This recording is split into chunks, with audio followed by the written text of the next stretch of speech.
Award Scholarship ini fully funded scholarship, jadi semuanya ditanggung begitu ya oleh beasiswa tersebut. Mungkin sedikit banyak mungkin teman-teman sudah tahu apa saja yang di cover. Itu termasuk dari tuition fee atau biaya kuliah, lalu biaya hidup per 2 minggu. Mungkin saya kasih tahu aja per 2 minggunya dapat sekitar 1.150 Australian dollar. Itu kalau dirupiahkan sekitar 12 juta per 2 minggu begitu. Lalu ada juga ketika kita baru datang nanti dapat sekitar 5.000, itu namanya living allowance. 5.000 berarti sekitar 50 juta. Lalu dan berbagai fasilitas lainnya, jadi seperti visa dibayarkan, tiket ke sini juga dibayarkan, lalu asuransi untuk diri kita sendiri yang penerima beasiswa juga dibayarkan. Nah, mungkin akan berbeda kalau misalnya teman-teman nanti rencananya membawa keluarga, kalau misalnya ternyata menikah sebelum berangkat begitu ya. Jadi untuk keluarga kita yang menanggung sendiri gitu. Jadi proses visa dibayarkan oleh AS, tetapi insurance yang tidak dibayarkan begitu. Kemarin saya karena membawa 2 orang anak dan suami begitu, dan saya karena durasinya 4 tahun dan itu harus dibayarkan di awal begitu, itu kemarin kenanya sekitar 140 juta untuk syarat mengurus visa begitu. Tetapi kalau belum punya anak, misalnya sudah menikah begitu, itu namanya upgrade-nya ke dual family itu setengah dari 100 sekian juta tersebut. Jadi teman-teman ada yang mungkin belum punya anak, itu sekitar 60 juta. Tetapi kalau misalnya rekan-rekan semuanya ingin mendaftar di master, berarti kan lebih sedikit tuh waktunya, hanya sekitar 2 tahun ya. Itu setengahnya lagi berarti, karena dia hitungnya per durasi per bulan untuk membayar asuransi. Begitu. Oke. Mungkin kalau ada yang ingin tahu lebih detail tentang itu, saya bisa di raise hand atau ini ya. Mungkin saya ini lanjut dulu biar bisa tercover semuanya. Nah, ini adalah surat penerimaan saya saat mendapatkan Australia Award Scholarship. Jadi mungkin untuk informasi sedikit, saya mendaftar Australia Award Scholarship itu 2 kali, artinya yang pertama ditolak, lalu yang keduanya diterima, begitu. Jadi saya udah tahu email ketika ditolak bunyinya seperti apa. I regret to inform you that bla bla bla bla bla bla gitu kan. Tapi yang ini saya dapat wah kayak gitu kan, congratulations gitu. Jadi feel-nya berbeda nih ketika membaca kata pertamanya itu kuncinya untuk ini diterima apa enggak begitu. Jadi ini saya mendapat surat itu tanggal 27 Agustus 2018, saya berangkatnya Januari 2019 begitu. Jadi and the journey just about to start when you receive this such of letter gitu. Jadi sebenarnya journey-nya itu memang baru dimulai begitu ya. Memang sebelumnya pasti mendapatkan scholarship itu butuh perjuangan, butuh segala macam ya. Tapi bukan berarti akhir dari perjuangan itu. Jadi ketika dapat oke, itu goalnya, bukan seperti itu, tapi sebenarnya that's the starting point begitu. Jadi karena di depan itu masih banyak lagi opportunity, masih banyak lagi kesempatan, challenge tentu saja, dan segala macam hal yang bisa untuk kita gunakan sebagai pengembangan diri begitu. Karena banyak sekali pelajaran yang saya dapatkan dari studi di Australia terutama. Dan saya kompleks banget karena saya pernah studi waktu saya single dan pernah studi waktu saya membawa keluarga, dan challenge-nya itu nano gitu ya, lengkap komplit begitu. Oke, saya cerita sedikit mungkin kalau misalnya teman-teman sudah diterima begitu oleh Australia Award Scholarship, banyak sekali hal atau benefit yang didapatkan mungkin dibandingkan beasiswa lain. Mungkin yang paling dekat mungkin LPDP ya, kalau saya bisa membandingkan yang sesama orang Indonesia begitu ya, yang berangkat ke Australia misalnya. Jadi untuk Australia Award Scholarship ketika kita diterima, jadi saya mungkin jelaskan sedikit prosesnya. Jadi pertama kita apply itu untuk seleksi administrasi. Jadi untuk seleksi administrasi ketika diterima itu nanti diseleksi untuk IELTS-nya. Jadi walaupun kita sudah attach IELTS sekian begitu, tetapi AS tetap akan mengetes IELTS kita. Itu nanti dibiayai oleh AS, seperti itu dikumpulkan para calon penerima begitu, dites IELTS-nya, itu untuk menentukan kita masuk ke kelas persiapan yang mana. Jadi kelasnya ada 7 minggu, saat itu saya waktu tahun 2018 akhir, itu ada yang 7 minggu, itu yang IELTS-nya sudah 6,5, begitu, dan sudah tidak ada condition apa-apa. Jadi misalnya dia pengen daftar di kampus, karena kampus kan beda-beda lagi ya, ada yang mensyaratkan 6,5, ada yang mensyaratkan 7,0 dan sebagainya. Jadi syarat dari AS itu adalah 6,5 untuk masuk ke kelas yang 7 minggu. Seperti itu. Jadi walaupun IELTS-nya sudah 7, 8, 9 itu tetap saja harus masuk ke kelas 7 minggu begitu untuk seperti persiapan tentang akademik, persiapan untuk menulis, persiapan tentang culture dan sebagainya. Nah, saat itu saya masuk ke kelas yang 9 minggu. Jadi 9 minggu itu adalah IELTS-nya sudah 6,5, tetapi ada band yang di bawah 6,5. Begitu. Jadi waktu itu kalau nggak salah listening saya 6,0. Begitu. Jadi nggak boleh ada band yang di bawah dari 6,5 seperti itu. Lalu itu masuk ke kelas 9 minggu, lalu ada juga yang kelas 3 bulan, itu kelas 3 bulan itu IELTS-nya, 3 bulan apa 4,5 bulan? 4,5 bulan, itu IELTS-nya 6,0. Itu masuk ke kelas 4,5 bulan. Lalu kalau IELTS-nya 5,5, karena memang kan diterima 5,5 untuk master ya, minimal 5,5 itu masuknya ke kelas 6 bulan. Begitu. Jadi walaupun IELTS-nya 5,5 itu bisa diterima asalkan memang persyaratan yang lain juga terpenuhi, tetapi memang mengikuti pelatihan di lembaga yang ditunjuk oleh Australia World Scholarship, yaitu IALF. Terakhir juga masih pakai IALF, itu selama 6 bulan. Nah, IALF itu ada di Jakarta, ada di Bali, itu bisa dipilih tergantung dari saat kita mendaftar kita di posisi mana. Jadi kalau misalnya di daerah Jawa itu biasanya dikirimnya ke Jakarta, tapi kalau yang daerah bagian timur mungkin di Sulawesi dan sebagainya itu di Bali begitu. Nah, ini saat itu tahun 2018 itu kuota yang diterima adalah 250 orang. 205 orang itu adalah untuk master dan 45 adalah untuk PhD. Begitu. Jadi sekitar 15% saja untuk PhD-nya. Jadi memang kalau untuk master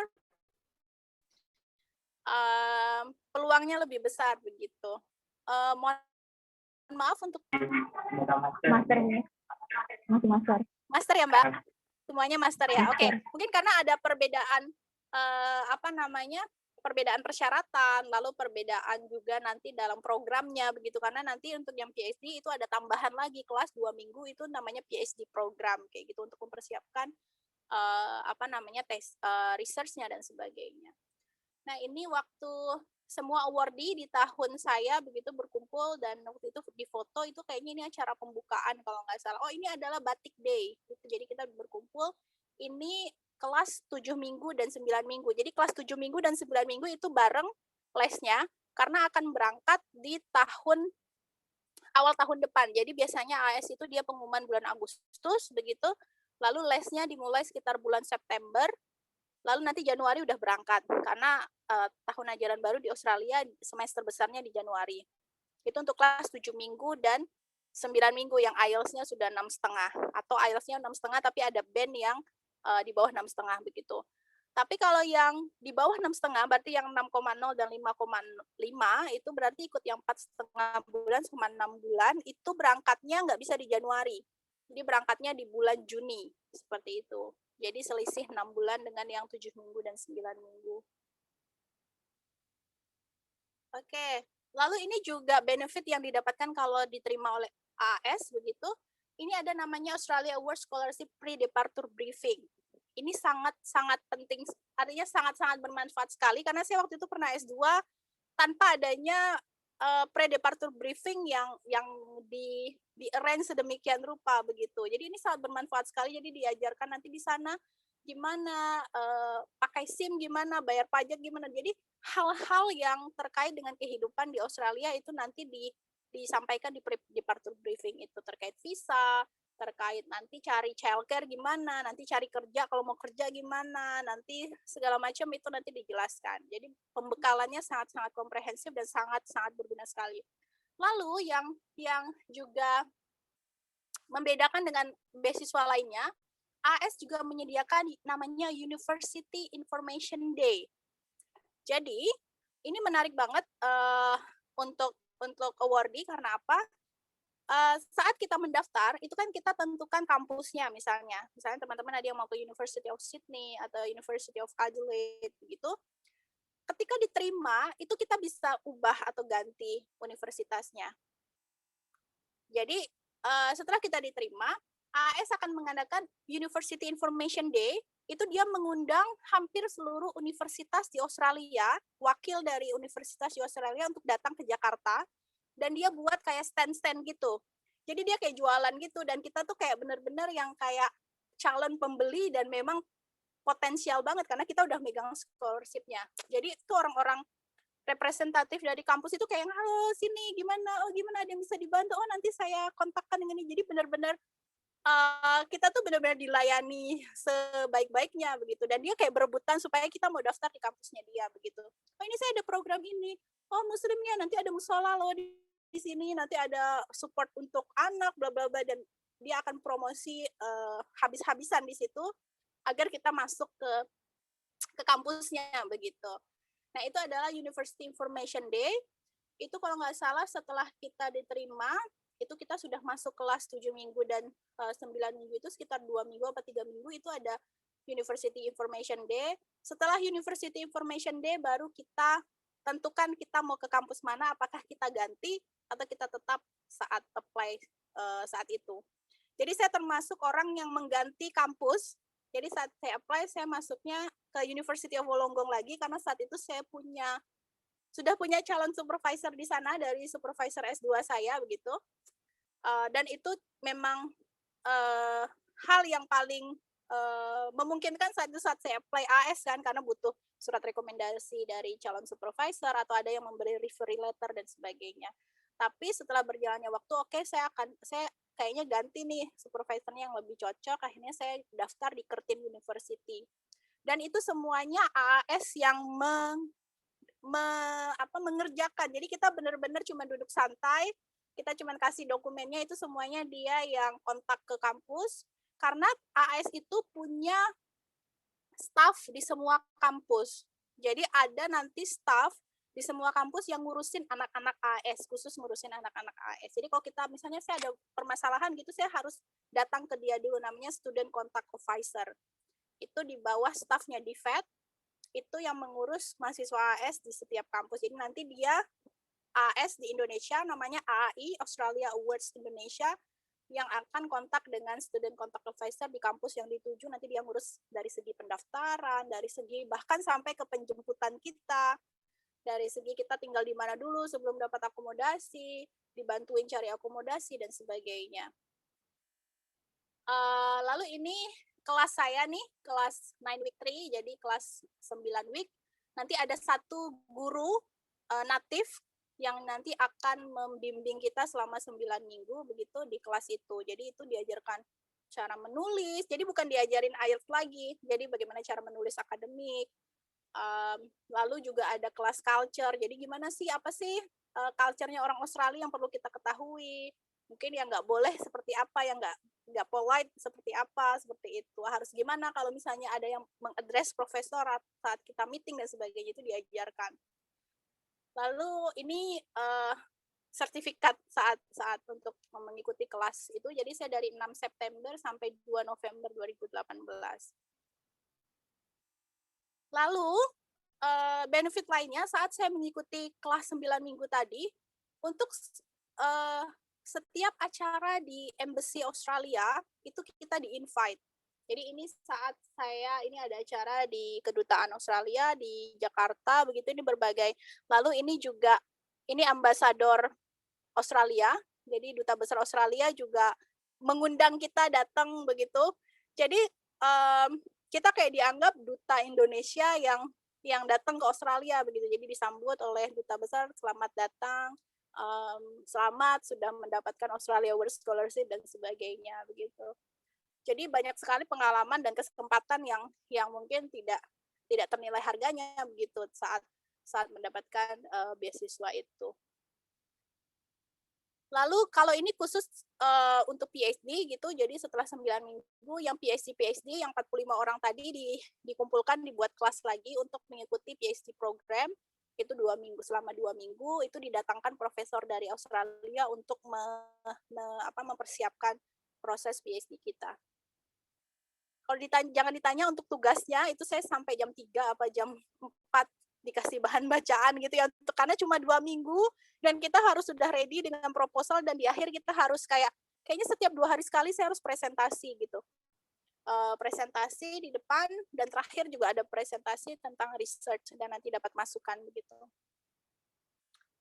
Oke, ini untuk general requirement mungkin pastinya kayaknya udah dapat ya kalau untuk dasar ya. Mungkin ya Mr. Pepsi ya, mungkin nanti kalau ada pertanyaan terkait pengalaman saya, mungkin nanti saya bisa sharing kalau ada pertanyaan. Jadi ini IPK, kemampuan bahasa asing, kalau untuk master syarat awalnya 5,5, tapi untuk PhD memang syarat awalnya untuk diterima adalah 6,0 gitu. Lalu ada juga kemampuan untuk menunjukkan kemampuan pelamar saat ini dan kontribusi pelamar terhadap pembangunan di Indonesia. Itu ditunjukkan dengan motivation letter, atau biasanya disebut personal statement atau motivation statement. Lalu terakhir juga ada namanya referee letter atau surat rekomendasi begitu. Mungkin kalau dari pengalaman saya untuk referee letter itu saat itu saya minta dari supervisor saya waktu S2 referee letternya, lalu satu lagi saya minta dari dekan di kampus saat saya bekerja saat itu gitu. Jadi referee letter bisa diminta bisa dari pembimbing mungkin saat S1, atau mungkin kalau yang sudah bekerja mungkin dari atasan dan sebagainya. Dan kalau nggak salah mintanya satu aja sebenarnya, dan dia kayak ada formatnya begitu dari Australia World Scholarship. Tetapi tergantung dari kampusnya. Jadi saat itu saya referee letter itu untuk AS mintanya 1, tapi dari kampus, karena saat kita apply di kampus itu kan juga ada syarat referee letter tuh, kalau nggak salah itu mintanya 2. Jadi saya dari supervisor saya sama dari atasan saya tadi, dari dekan saya waktu saya bekerja. Nah ini kalau ini supporting documents ya, jadi ada birth certificate, ada degree certificate, ijazah begitu ya, academic transcript, referee letter atau surat rekomendasi yang harus dalam bahasa Inggris. Artinya kalau untuk dokumen-dokumen kayak birth certificate juga ditranslate ke sworn translator begitu, sehingga terlegalisasi seperti itu. Dan itu juga syaratnya juga ini ya sudah sangat lengkap, ada di OASIS-nya itu saat kita mendaftar. Jadi dia akan minta yang kopi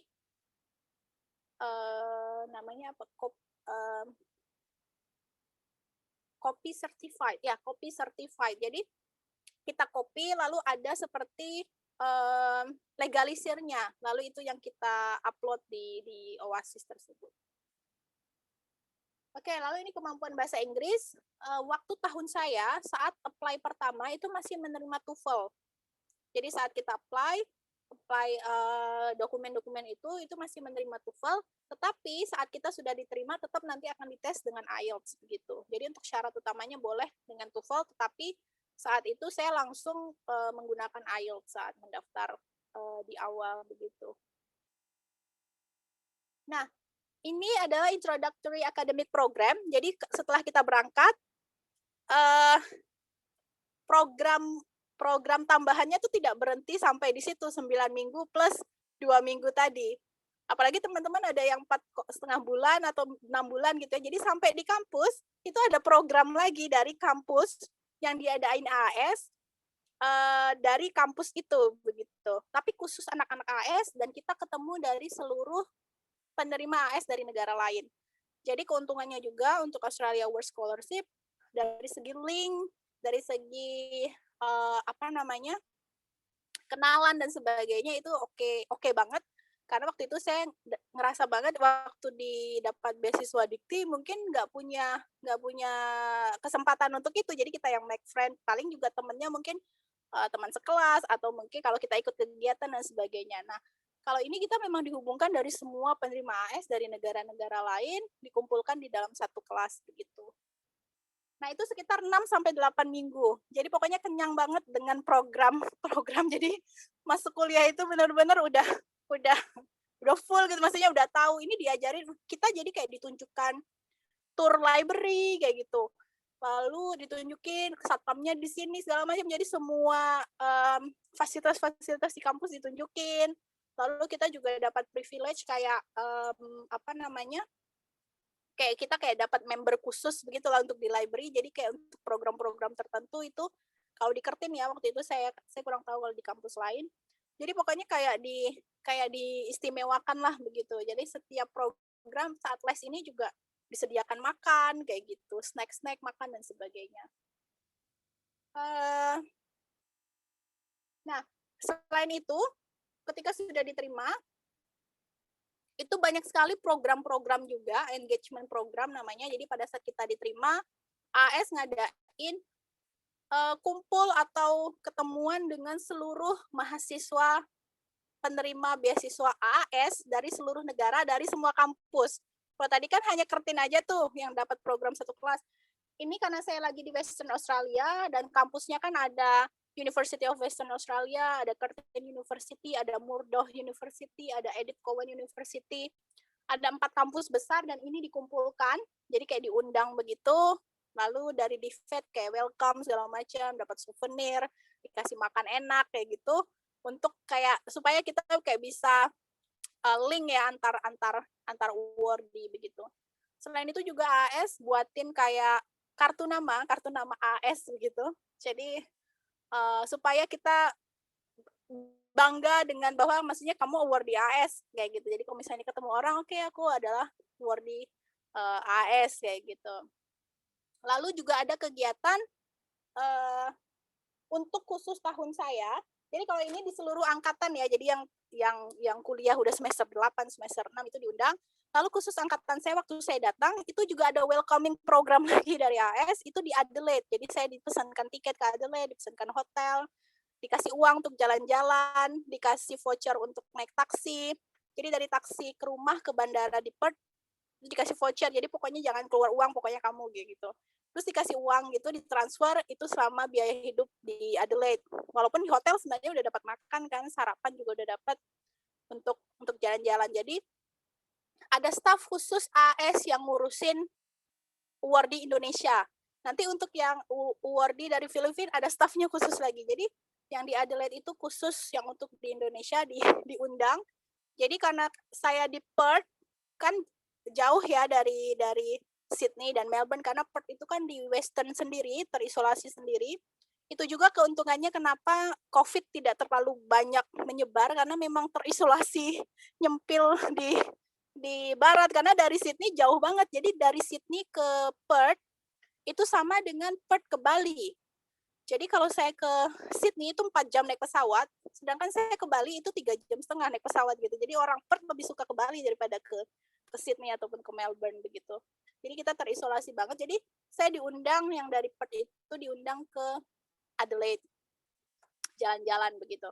Lalu ini saat saya di Canberra, ini di tahun kedua saya PhD, waktu saya masih di Perth, ini diseleksi sih jadi para PhD kayak gitu, dibuat kayak program research program untuk Indonesia begitu. Jadi saya belajar tentang bagaimana riset di Australia. Jadi kepala riset Australia diundang cuman untuk ngobrol ke kita gitu, satu kelas isinya 10 orang. Jadi banyak sekali program-program dari AS untuk namanya enrichment and engagement program untuk kita setelah kita menjadi awardee begitu. Oke, lalu ini saya juga saat itu menulis, ini dari beberapa awardee AS juga menjadi penulis, jadi kita buat buku gitu dari PPI Australia, namanya Mewujudkan Indonesia 4.0 gitu. Lalu saya juga ikut 3-minute thesis, saat itu kebetulan saya menang menjadi juara 1, menjelaskan tentang tesis saya selama 3 menit. Lalu ini saya ikut namanya ILA itu adalah saya mengajar bahasa Indonesia, saya menjadi volunteer mengajar bahasa Indonesia di SD di Australia. Jadi anak-anak kecil gitu dia nanyain kalau di Indonesia toy-nya apa aja kayak gitu. Ini pertanyaan lucu-lucu banget karena dia ada program bahasa Indonesia. Ini gurunya gitu. Jadi saya bantu gurunya gitu. Saya waktu itu pas di kelas minggu keberapa gitu saya buat nasi goreng kayak gitu di depan dia gitu kan. Nanyain wah nasi goreng dan sebagainya.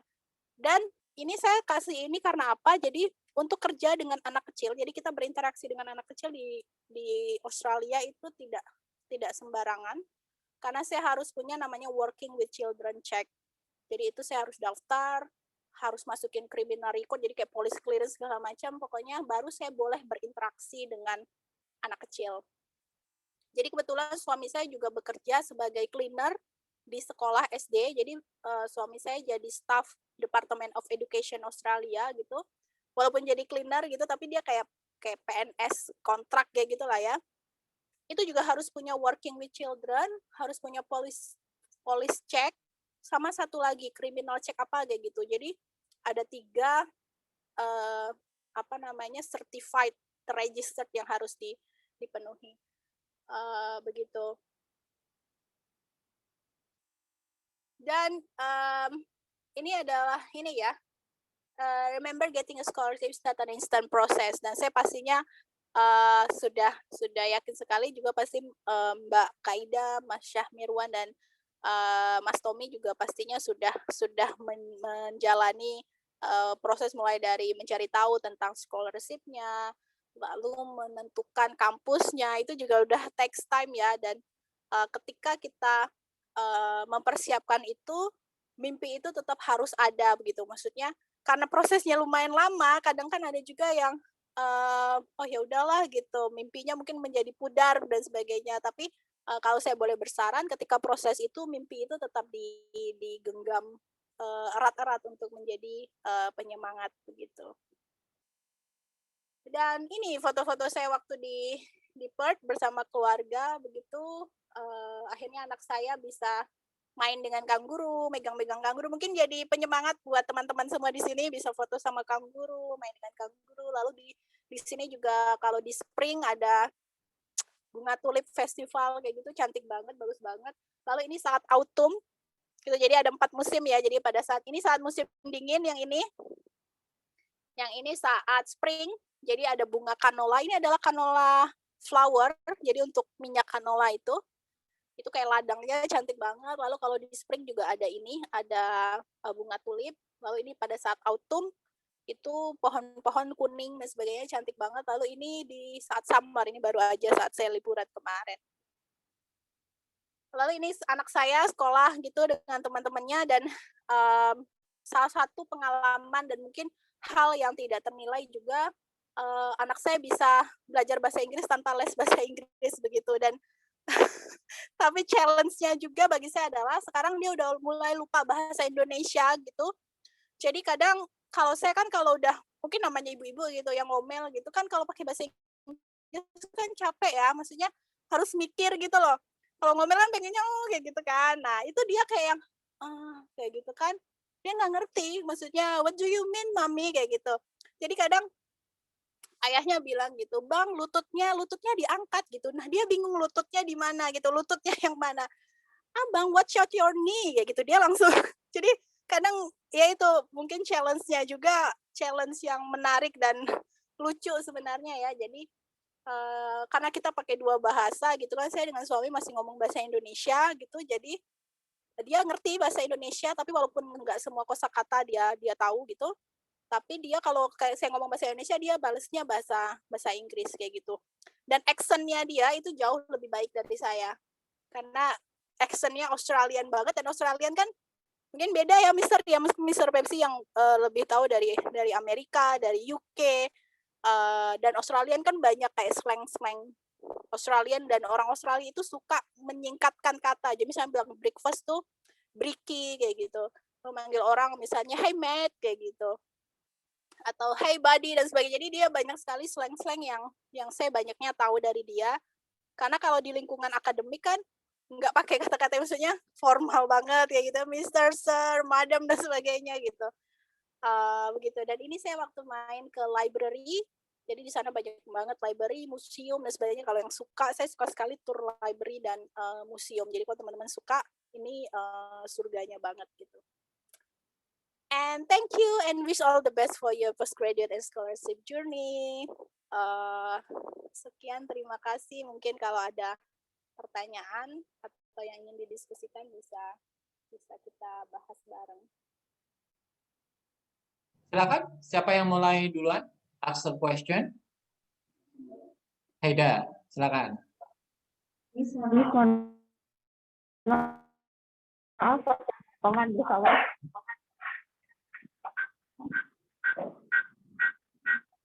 Silakan Mbak Kaida. Ini sebenarnya ada pertanyaan.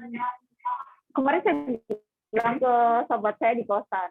Besok saya akan nge-zoom dengan awardee fisioterapi AS gitu kan. Kebetulan dia tuh adalah anak A. Nah, katanya kalau mau fisioterapi S2 di Aussie itu harus pre-master dulu. Dulu Miss Yulisna, apakah ambil pre-master dulu atau bagaimana? Karena tadi kalau saya lihat S2-nya bukan fisioterapi, tapi gonologi. Master of Gerontology and Rehabilitation Studies. Iya. Oke. Iya. Mungkin berarti, kalau spesifik anak fisioterapi.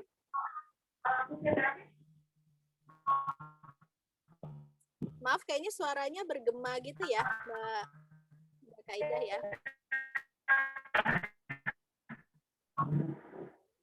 Ini kalau harus ambil pre-master dulu ya, Nih? Oke. Terkait kalau khusus jurusan fisioterapi ya, jadi memang kalau untuk master itu tergantung lagi dari kampus dan programnya. Jadi setiap kampus biasanya programnya beda-beda. Jadi kalau untuk jurusan fisioterapi sendiri itu ada dua macam sebenarnya. Jadi Master of Science atau Master of Applied Science. Jadi Master of Science itu kayak nanti ada tesis kayak gitu. Jadi ada tesis di akhir begitu ya, jadi lebih ke science. Tapi kalau yang applied science itu lebih ke praktek, jadi yang mau kerja di rumah sakit, artinya skill yang lebih jadi kayak vokasi ya kalau yang applied science ya. Jadi kuliah vokasi atau spesialisasi begitu yang berhubungan dengan praktek.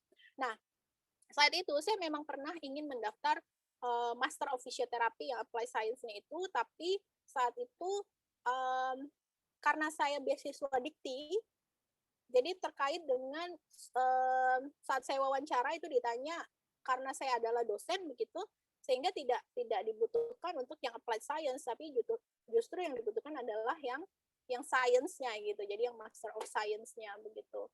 Nah, kalau untuk pre-master sendiri itu tergantung lagi dari jurusan masing-masing di kampus. Jadi ada yang mensyaratkan misalnya harus punya pengalaman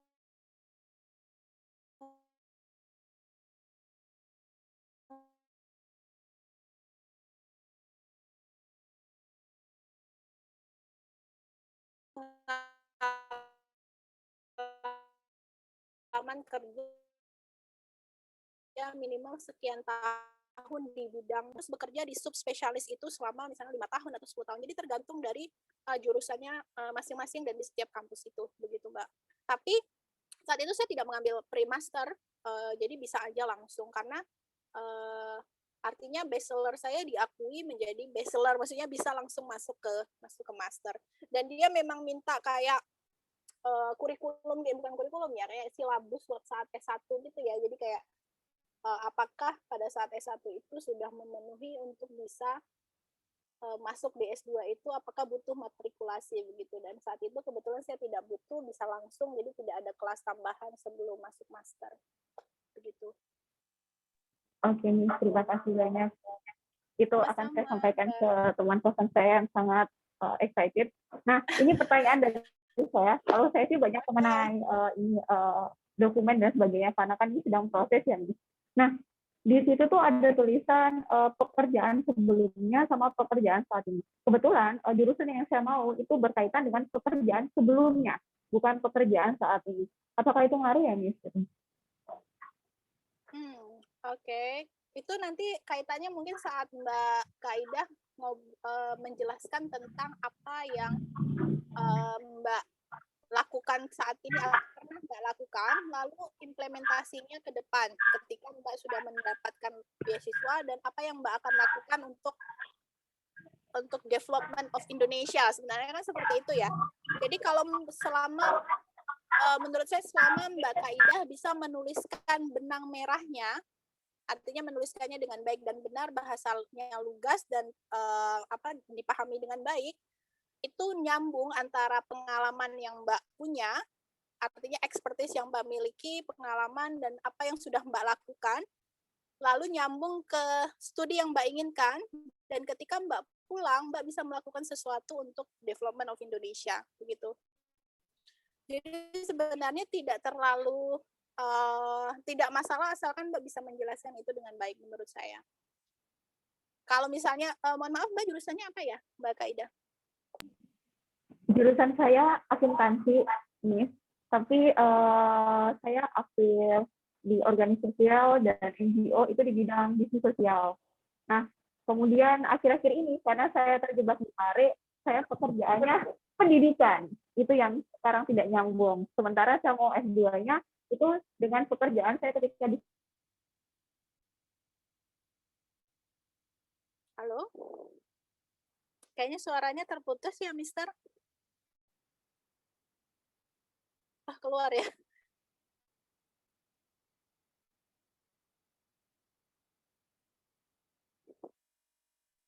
Kita bersama. Lanjut. Gini Miss, S1 saya itu akuntansi.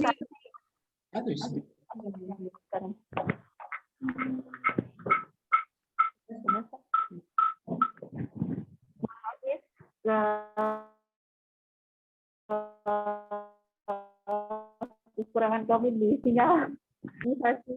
S1 saya akuntansi, kemudian saya aktif organisasi sosial, saya juga masuk di NGO itu ketika kuliah. Nah, itu kan merupakan pekerjaan saya ketika saya kuliah.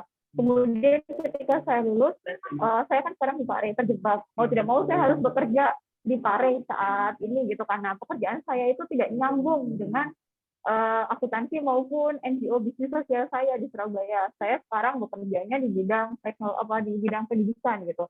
Nah, tapi nanti saya mau apply-nya itu ke bisnis sosial yang selama kuliah itu yang sudah saya jalani seperti itu. Sementara di Oasis di situ ada tulisan pekerjaan sebelumnya dengan pekerjaan saat ini.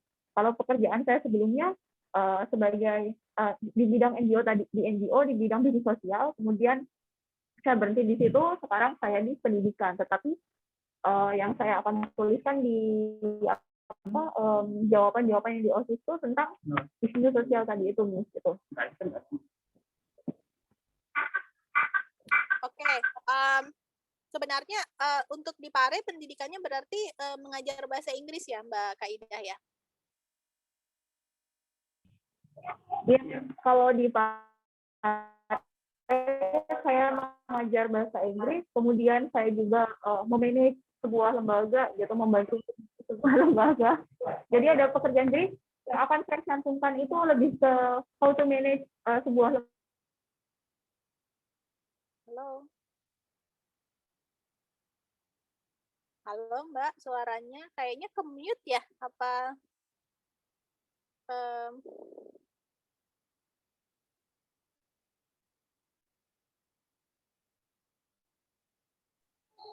Maaf Mbak, ke-mute ya, gimana? Jadi kalau yang di Pare itu memang pekerjaannya sebagai pendidik. Selain itu juga membantu di manajemen sebuah lembaga juga. Jadi nanti berdasarkan saran dari Mr. Pepsi yang harus dimasukkan itu pada saat membantu memanage sebuah lembaga itu, karena itu lebih profesional dibandingkan hanya mengajar. Iya, saya juga berpikirnya seperti itu. Artinya Mbak tetap masukkan pengalaman saat Mbak kuliah itu ikut NGO dan sebagainya. Lalu Mbak juga bilang kalau saat ini Mbak sedang membantu manajemen sebuah lembaga, dan di mana kan itu pasti juga hubungannya dengan bisnis dan yang sedang Mbak ingin apply begitu. Dan kalau Mbak ingin menambahkan, Mbak juga sebagai pendidik itu juga nggak apa-apa. Artinya itu sebagai tambahan atau nilai plus dari Mbak kayak gitu. Jadi artinya Mbak punya manajemen skill yang bagus, Mbak punya juga something yang mungkin berguna untuk orang banyak, Mbak memiliki concern untuk pendidikan, untuk berbagi sebuah ilmu kepada orang lain. Itu saya rasa juga menjadi salah satu poin plus juga untuk Mbak kayak gitu. Jadi saya juga kan kemarin fisioterapis, tapi saya dosen kan, maksudnya saya juga mengajar gitu Bu. Saya bukan seorang maksudnya saya nggak di rumah sakit begitu, tapi saya relate-kan dengan ketika saya pulang mungkin saya akan karena saya melakukan research dan lalu karena saya dosen, saya juga bisa menularkan ilmunya kepada mahasiswa-mahasiswa saya begitu kan. Lalu saat itu saya juga sebelum apply saya juga aktif jadi volunteer di Alzheimer Indonesia, karena salah satu riset saya juga tentang demensia, tentang lansia, tentang Alzheimer begitu. Itu juga kayaknya dilihat sebagai poin plus juga. Jadi saya ikut andil juga sebagai volunteer untuk sebuah NGO. Jadi karena Alzheimer Indonesia kan NGO juga, non government organization, juga non profit organization begitu. Artinya itu bisa menjadi poin plus untuk Mbak sebagai pelamar begitu. Tapi memang mungkin saya setuju dengan Mr. Pepsi, mungkin bisa lebih dikembangkan atau lebih ditekankan dengan Mbak saat ini memanage sebuah lembaga, karena itu relate banget dengan jurusan yang Mbak mau ambil. Lalu Mbak juga bisa jelaskan ketika pulang apa hal yang bisa Mbak dapatkan dari master itu untuk pengembangan lembaga tersebut, lalu pengembangan skup yang lebih besar seperti apa begitu. Oke, Miss, terima kasih. Oh iya, kalau di Oasis itu saya lagi. Kalau di Oasis itu di situ kan ada kualifikasi bahasa. Nah, di TOEFL itu tuh harusnya kan listening, reading, sama structure ya, Miss. Tapi pada saat di Oasis itu malah adanya listening, reading, writing, speaking. Berarti apakah TOEFL IBT yang dimasukkan di situ? Karena sudah saya tulis TOEFL, tapi yang keluar malah kualifikasinya untuk TOEFL IBT. Kayaknya karena saya nggak pakai TOEFL ya saat daftar, saya pakainya IELTS saat itu. Maksudnya saya memang langsung IELTS, jadi memang sudah ada nilainya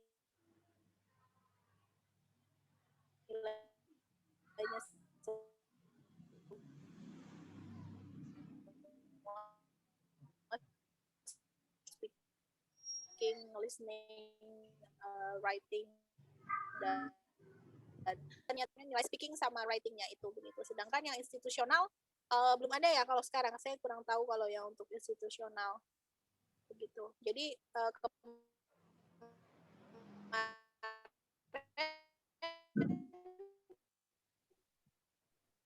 teman butuh nilai kualifikasi speaking itu begitu. Sebenarnya banyak pertanyaan. Nggak apa-apa. Sudah terwakil kan?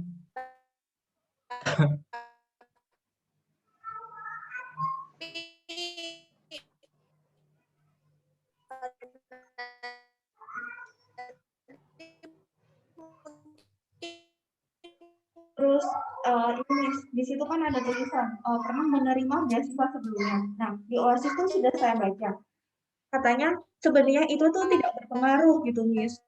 Kalau misalnya sebelumnya Bukan beasiswa, apakah perlu dicantumkan ya, Miss? Seperti beasiswa apa Mbak? Maaf. PPA BBM. Kalau dengan satu kan sering dapat PPA BBM ya, Miss. Kalau ditulis yang masih ingat. PPA PBM mungkin bisa dijelaskan, saya kurang tahu. Oke, itu beasiswa peningkatan. Oke, itu beasiswa peningkatan prestasi. Beasiswa peningkatan akademik sama bantuan yang biasanya diberikan oleh